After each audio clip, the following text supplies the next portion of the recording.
Araw ng linggo, huwag makalimutan magsimba as a family. Ang ebanghelyo natin ay Mark 7:1-23. Ako po si Father Luciano Feloni, Parish Priest ng Kristong Hari sa Diocese of Novaliches.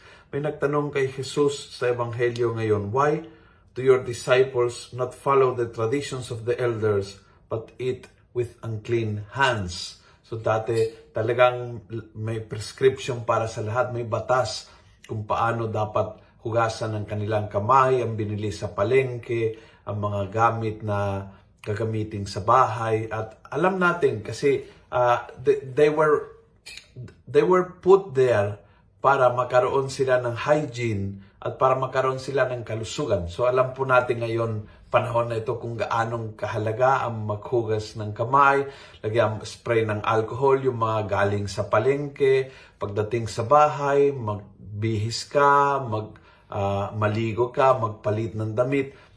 Ganon ang mga batas ng mga Hudyo. So ang tanong nila kay Jesus is, bakit yung mga disipulo mo ay kumakain ng diretso na hindi sumusunod sa mga, sabihin nating, health protocols? But ito ang sagot niya. Sabi niya, Jesus said, listen to me, all of you, and try to understand. Nothing that enters one from outside can make the person unclean. It is what comes from within that makes the person unclean. For evil designs come out of the heart: theft, murder, adultery, jealousy, greed, maliciousness, deceit, indecency, slander, pride, and folly.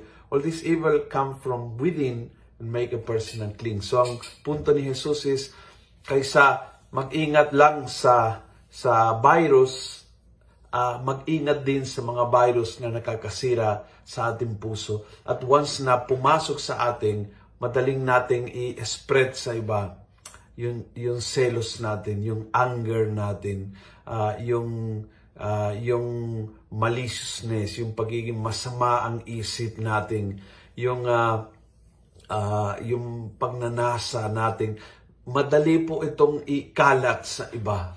Kaya sabi niya, kaysa focus lang kayo sa inyong paghugas ng kamay, sabihin natin face mask and face shield, at mag-ingat sa virus, kamusta ang puso mo sa mga bagay na nakakasira spiritually?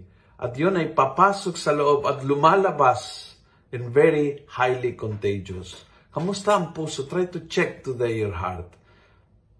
Puno ng selos ba? Puno ng galit ba ito?